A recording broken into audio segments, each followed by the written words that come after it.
Le port de Roanne, vous connaissez. Des quais déserts, malgré de belles installations, et un trafic qui baisse chaque jour pour laisser la place aux enfants et aux pêcheurs à la ligne. Et pourtant, nos arrière-grands-pères avaient vu grand. 800 mètres de quai, un bassin large de 80 mètres, relié au fer et à la route. Un canal au gabarit 38,50 m, en assez bon état, aujourd'hui encore. Roanne a connu son heure de gloire avec le charbon. En 1936, le trafic dépasse les 500 000 tonnes.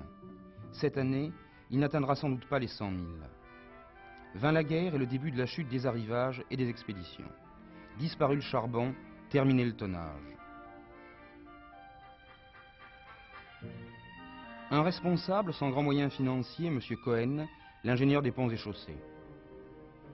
Il connaît bien, lui, les causes de la baisse du trafic. Les deux causes principales de la suppression, de la diminution du trafic, c'est d'une part la suppression des transports de charbon à destination des industries de Roanne à partir de la région du Creusot, et d'autre part la politique des stocks des entreprises qui ont intérêt maintenant à avoir les stocks minimaux, c'est-à-dire que le délai actuel de la voie d'eau ne leur permet pas d'avoir suffisamment de retard. Et il faut forcément maintenir le port en service puisqu'il alimente la voie d'eau jusqu'à Nevers. Un avis autorisé, celui d'un utilisateur, M. Lamarck, directeur d'une compagnie de navigation, à la recherche, lui aussi, de nouveaux trafics. Actuellement, il reste en premier lieu le trafic des vercassés. Ce sont des marchandises qui viennent en majeure partie de la région parisienne par péniche et qui sont transbordées sur camion à destination des verreries du sud du département, Saint-Romain-le-Puy, Vauche en particulier.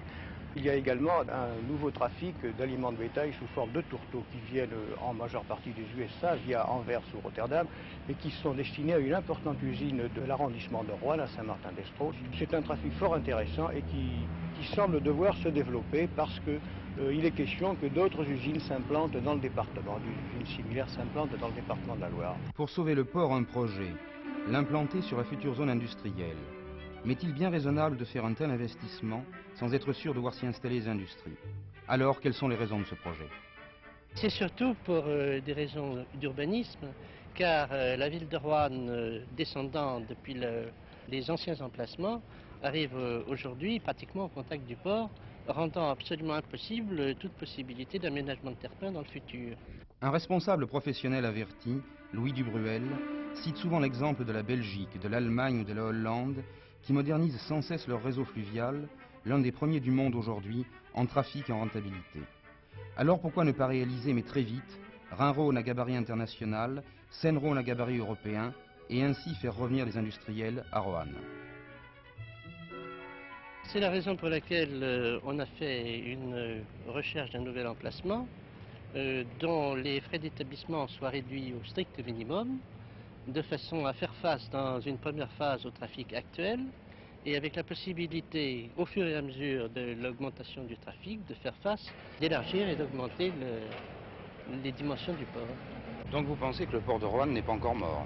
Je ne pense pas, il nous reste tout de même quelques raisons d'espérer, notamment si, ce n'est pas pour l'immédiat, mais enfin dans l'avenir, le canal de Roanne devient une antenne de la grande liaison fluviale Seine-Rhône qui elle-même sera reliée aux grands axes métropolitains et européens.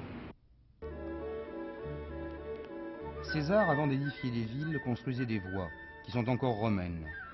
Aujourd'hui, peut-on espérer que les liaisons à grand gabarit permettront au port de Roanne de connaître un nouvel essor? C'est un pari auquel il est difficile de répondre, mais devant la grande misère du réseau fluvial français, il est, hélas, facile d'en douter.